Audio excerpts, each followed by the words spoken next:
Hello and welcome back to another Lower Decks review, where today my shirt still hasn't arrived. They haven't started arriving, which is very disappointed, but the picture is here, so we're already better than last week. Happy Star Trek Day, everybody. Where, it's just like a normal holiday, except I have to use a vacation day of work to be here. A lot of stuff will be going up on the channel. I don't know what order, this might be the second thing. There's the Star Trek Day recap of like their big 3-hour stream they're gonna do, and probably like at least 2 trailer analyses from Star Trek Day. So we're not gonna dilly-dally in this intro at all. As I said, I'm taking a vacation day because I have a lot of work to do. That's probably not what they're supposed to be used for. But without further ado, Season 3, Episode 3, Mining the Mind's Mine. Yes. So far, this season of Lower Decks has proved an unusual one compared to the other two. With the other two, every now and then there was an episode I didn't gel with. There's the one I don't like, literally the one I don't like. But they've been outstanding, amazing. I've enjoyed every minute. This one is, as you've seen from the other two reviews, it was fine. It was pretty good, but I'm not getting hooked like I was with the other ones. This episode was weird because it kind of felt like it existed solely to establish kind of the Cerritos' growth, how it's being more recognized among the lower decks of ships. It's the Enterprise of California classes, but the plot was more like incidental to that end. I don't know, it was interesting, and with the plot feeling kind of more incidental to the fact to just show, what could have been a scene, like, hey, the Cerritos is becoming more influential, it's getting more not influential, it's getting more widely known. It wasn't anything, like, super out there, and it's getting again to the feeling where some of these references, their acceptance. Bozeman, Montana was great. Yeah, Cochrane was great. Tuvok, even then, like, yeah, that was kind of nice. They're starting to border more on the references purely for the sake of references and small world syndrome. The tendency for fiction to be too interconnected when it really should kind of be, this massive universe. I'm specifically thinking of, like, Leah Brahms here, where I don't know if it was the same voice actress or whatever, but Leah Brahms was in this episode is like some sort of engineer fantasy lady purely because that was an episode of TNG where Geordi had that. With the holographic Leah Brahms, and there was no other reason it would be Leah Brahms. I mean, sure, you could kind of imagine that Rutherford, an engineer, not well genericized, some engineer like really passionate about engineering would know and sort of idolize someone who was instrumental in the Galaxy class engines, and they did other things. From what I remember, they talked about in the TNG episode, her engineering, her theories going into the next class of starship after Galaxy is some, I don't know, maybe Sovereign or something, but the real reason is because it was an episode of TNG, and it's more like, wouldn't there be other people? Like, the Galaxy class is an older ship at this point. Like, God, what's it gonna be, like 10, 20 years old? I'm not sure exactly.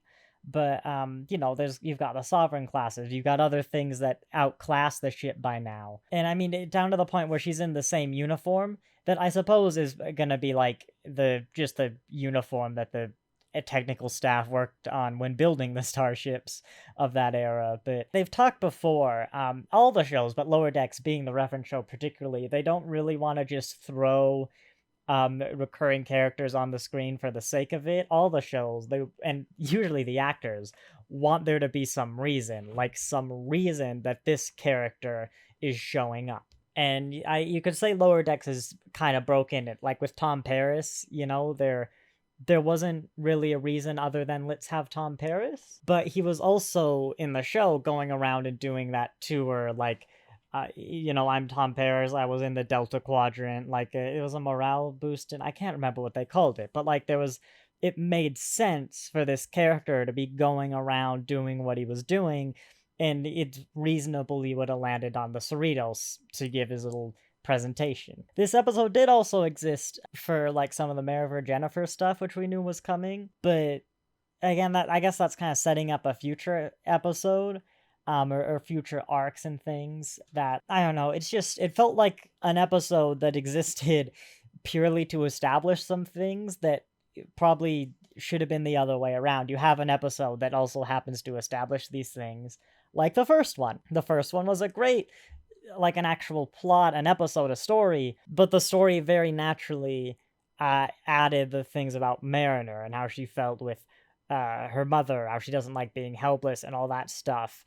And it tied together really nicely, and you just kind of had the scene, the ending, it all built up to that, but it wasn't just kind of, this felt like not really much with those little scenes that actually meant something that they kind of focused on. But I don't know, I don't know what's changed, but as it stands now, Prodigy does not have a difficult time to overtake Lower Decks in my mind with its next set of episodes, which we'll probably learn about today. But in part because of said Star Trek Day stuff I gotta do today, and that I really just don't have a lot to talk about, we're gonna hop into the scene by scene to see what jogs my memory as we just go through this. Here's something interesting that I'm probably wrong on, but thinking back, this feels like the first cold open since Enterprise. Like a proper, yeah, we've had the cold opens, but this is what's happening on the planet they're gonna go to. It's not the Cerritos crew, it's not anyone. It felt like a TOS TNG sort of classic-y cold open thing. It was that little establishing thing, like here's what's happening before the adventure. It was odd to see, but it was nice, like after so long, but it was nice to see. And I liked, this bit was good, just the scientists. I love the clunky dialogue, which I'm sure was intentionally clunky. I don't know exactly what it's parroting, because I don't remember the super clunky dialogue, but it was like, oh, Miss So-and-so, my 7th grade geometry teacher, just like establishing who they are, what they are. I think the dog is here now. Everything but the rock alien was very TOS as well, like the landscape, even sort of the mission structure, the cold open thing. And I'm fine with the rock person being the only thing that's not TOS, because we can now actually just do more convincing, better, more alien aliens. I enjoyed, oh my goodness, comment, I enjoyed seeing another Excelsior class, a proper one, not that weird thing Lower Decks had. Was it the Archimedes in the last season? But if you missed it, it was actually the Hood, which was like one of the constant ships that showed up throughout TNG and Deep Space Nine. Who knows, though? I wouldn't be surprised if it somehow wormed its way into Voyager.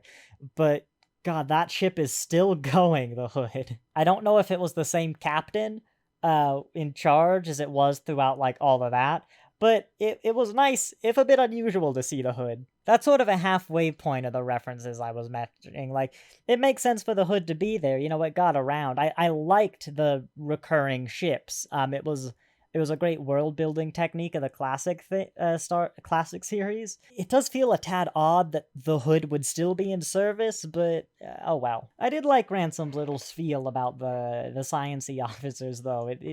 It felt really kind of real, it was a pretty grounded scene, I felt. I like the bird therapist as well, I've said it before. I wish this episode had more of him. I feel like he didn't really do too much. He wasn't in the episode too much. I was kind of disappointed when I first saw him. I'm like, oh yeah, I like the bird therapist guy. I've liked him before. Come to think of it, with those sort of side characters, whatever happened to Kayshawn?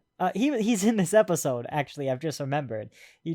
But he hasn't had a line all season. And again here, the Aztec/Mayan god guy whose name I can't remember, he's kind of here because he was in an episode of TAS. Sure, Billups could have read about that mission and been like, oh, that's terrifying. Maybe he had some mythology book as a kid and he was like really scared of this guy.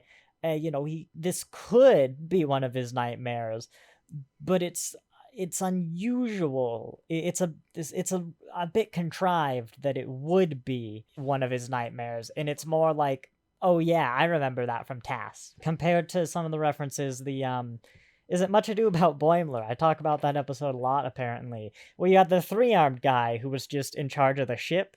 That's a more TAS reference that's like, yeah, this alien species exists. It makes sense for him to be there. Also, I've just noticed I refuse to accept that this area, the way the rock people are born, is not directly inspired by Steven Universe's Kindergarten. Right, Alex? Look at this rock and tell me what it is. It's the kindergarten. See, it's just a kindergarten. And you even have a corrupt gem. Sure, that Aztec-y Mayan god from that TAS episode. Yeah. It's a corrupted gem in the kindergarten. That's clearly kindergarten inspired. It's clearly Jasper's kindergarten. Well, they never mentioned it, but I feel like that's probably... There are rock people in this episode, and that's probably how they're just born. Because that's the kindergarten. It's kindergarten. Also, did anyone else think in this scene that they just, killed Billups casually? He came back at the end in his little arm braces, but if they could cure the rock people, why were there still statues when the Cerritos arrived? That felt a bit weird. Why wasn't there a medical team, bringing into the ship and curing them? Is it just me, or does the other California class look significantly nicer than the Cerritos? It's just, a little bit more HD. It's got a few more color strips than the Cerritos. It looks nicer, which is kind of weird, because that's something the show intentionally does for a lot of things. The bridge and the bridge crew, especially when they're on the bridge, are often animated a bit better than the lower decks. It's something that lower decks has done to kind of show significance, or I can't think of the word, but sort of that authority, that significance. Why are there two Enterprises?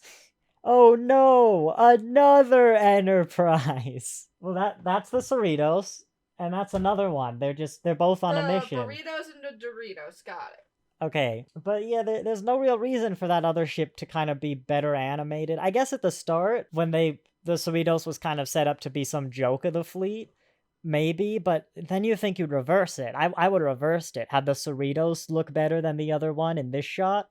Maybe that takes too much animation time, but I don't know, they probably got the season 1 model sitting around somewhere they could have used. I don't know if it's always been there, but I'm pretty sure I've just noticed Captain Freeman's Gorn action figure. As for the bold Boimler thing, I don't feel like I really noticed a difference in Boimler's character in this episode compared to previous ones. Maybe if I really looked in, I might have seen how we interacted, if he took more initiative, whatever, but I will say, I don't think the episode gave him a lot of opportunity to be different, to show a change in his character. So it's fine, I was kind of wondering if maybe the bold Boimler thing wouldn't go too far, because you still do kind of need Boimler to be pretty Boimler, for their setup, their character dynamic, their comedy to work. That maybe they would have surprised me and gone further in than I expected, but I guess that's still up in the air. And with that, I think I'm actually done.